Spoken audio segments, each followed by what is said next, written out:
नमस्कार दोस्तों, स्वागत है आप सभी का। दोस्तों सीपीसीटी सितंबर 2025 के लिए ये आज क्लास हमारी रहने वाली है क्लास नंबर 6। कौन सी क्लास रहने वाली है हमारी? क्लास नंबर 6 रहने वाली।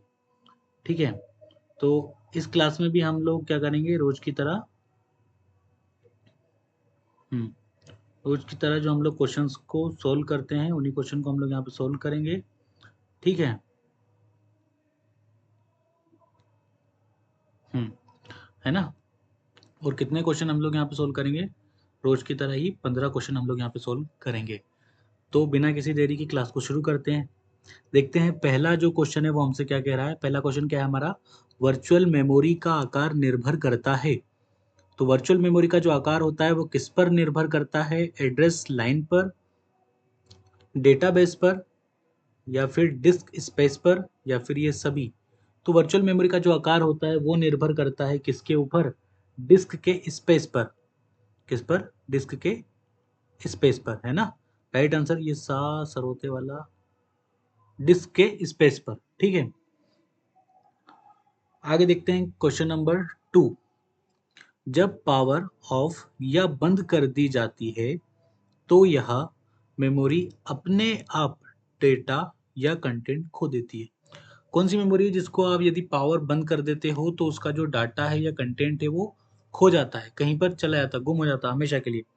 Dynamic memory, static memory, volatile memory, या फिर नॉन वॉलेटाइल मेमोरी। तो किस तरह की मेमोरी है जो पावर ऑफ होने पे अपना जो डाटा है कंटेंट है वो खो देती है? तो इसका राइट आंसर क्या रहेगा हमारा? वोलेटाइल मेमोरी, यानी कि अस्थायी मेमोरी, जो कि क्या है हमारी? रोम है कि रैम है? रैम है ना, रैंडम एक्सेस मेमोरी। चलिए, किसी स्टोरेज मीडियम में स्टोर की जा सकने वाली डेटा की अधिकतम मात्रा को कहते हैं। किसी स्टोरेज मीडियम में स्टोर की जा सकने वाली डेटा की अधिकतम मात्रा को कहते हैं magnetic storage, optical storage, solid storage, या फिर स्टोरेज क्षमता। क्या कहते हैं उस स्टोरेज के मीडियम में स्टोर की जाने वाली अधिकतम मात्रा को क्या कहते हैं? तो उसको हम लोग कहेंगे स्टोरेज क्षमता। क्या कहेंगे? स्टोरेज क्षमता। चलिए, पोस्ट का पूर्ण रूप पावर ऑन सेल्फ टेस्ट। ठीक है। Program on system test, program on system test, ये तो सेम ही सेम आ गया दोनों ना। पावर ऑफ सिस्टम टेस्ट, तो इसका पोस्ट का जो फुल फॉर्म है वो क्या हो जाएगा? Power on self test. पांचवें नंबर का क्वेश्चन देख लेते हैं। कौन सा प्रोग्राम सभी स्टेटमेंट्स को एक सिंगल बैच में कन्वर्ट करता है और इंस्ट्रक्शन के रिजल्टिंग कलेक्शन को एक नई फाइल में रखता है?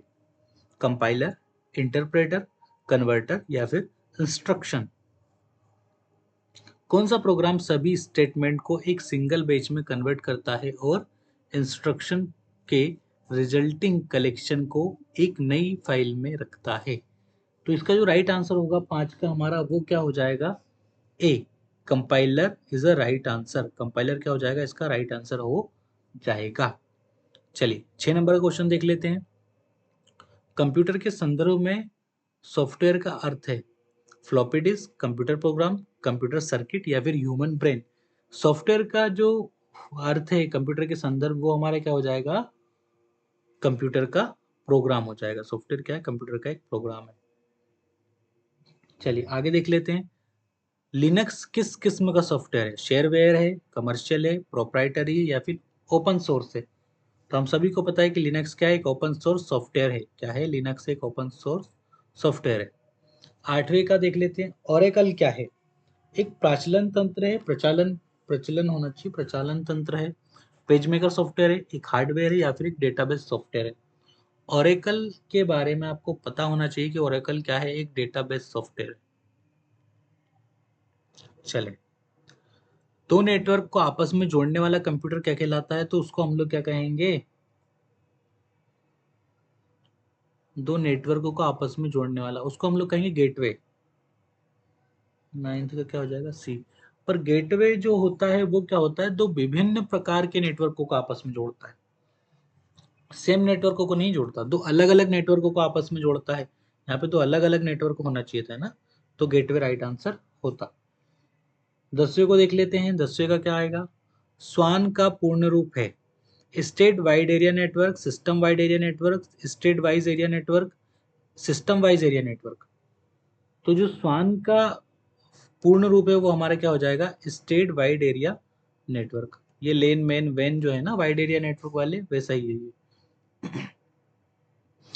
वेब पर किसी खास कंप्यूटर और पूरी साइट के मेन पेज को कहते हैं उसको, तो वेब पे है ना, यूआरएल कहते हैं, यूआरएल कहते हैं, वेबसाइट एड्रेस कहते हैं, हाइपरलिंक या फिर डोमेन नेम।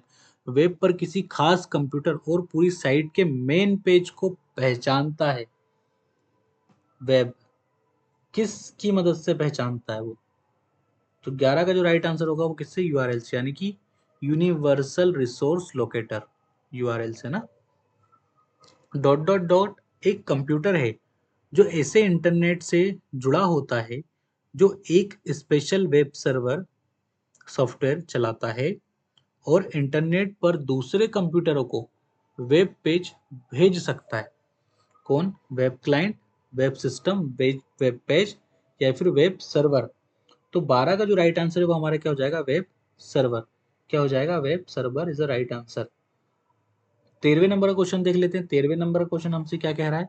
पासवर्ड के प्रयोग से होता है सिस्टम में जल्दी जा सकते हैं, ठीक है। समय का दक्ष प्रयोग कर सकते हैं, ठीक है। गोपनीयता बरकरार रख सकते हैं, ठीक है। ढांचों को सरल बनाता है। तो सॉफ्टवेयर से क्या होता है? पासवर्ड से क्या होता है? गोपनीयता बनी रहती है। 14वें नंबर का और आज का सेकंड लास्ट क्वेश्चन देख लेते हैं क्या कह रहा है हमसे। फायरवॉल का मुख्य काम क्या है? तो जो फायरवॉल होती है उसका मुख्य मुख्य काम क्या होता है?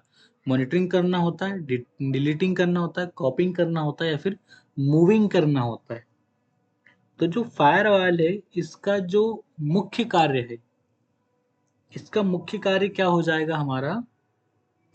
मॉनिटरिंग करना हो जाएगा।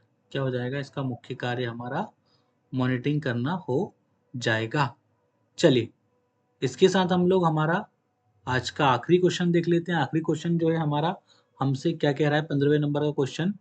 वर्तमान में सीपीयू द्वारा निष्पादित प्रोग्राम और डेटा निम्न में से कौन स्टोर करता है? वर्तमान में सीपीयू द्वारा निष्पादित प्रोग्राम और डेटा निम्न में से कौन स्टोर करता है? प्राइमरी मेमोरी करता है, सेकेंडरी मेमोरी करता है, ऑक्सिलरी मेमोरी करता है या फिर टेरिटरी मेमोरी करता है? नहीं, तो इसका राइट आंसर क्या हो जाएगा हमारा? प्राइमरी, यानी कि प्राथमिक मेमोरी में स्टोर होता है। वर्तमान में सीपीयू द्वारा निष्पादित प्रोग्राम और डेटा कहाँ होगा? तो वो प्राइमरी मेमोरी में स्टोर हो जाएगा। तो ये थे आज के हमारे 15 क्वेश्चन जिनको कि हमने सॉल्व किया। इसका जो पीडीएफ है आपको टेलीग्राम ग्रुप में इजीली प्रोवाइड में करवा दूंगा। ये थी हमारी क्लास नंबर 6। और जब तक आपकी सीपीसीटी की एग्जाम नहीं हो जाती तब तक हम लोग डेली इसी तरह से 15-15 क्वेश्चन करेंगे। लेकिन उससे पहले मैं आप लोगों के लिए विशेष मैथ और रीजनिंग की क्लासेस भी लेकर आऊंगा, तो आप लोग जुड़े रहिए क्लास से। चैनल को सब्सक्राइब कीजिए, अपने दोस्तों तक पहुंचाइए। व्यूज़ कम नहीं होने चाहिए, लाइक शेयर और सब्सक्राइब बढ़ते रहने चाहिए, ठीक है। तो अपना ध्यान रखिए, इसी तरह से क्लास को लेते रहिए, इसमें आपका ही फायदा है ना।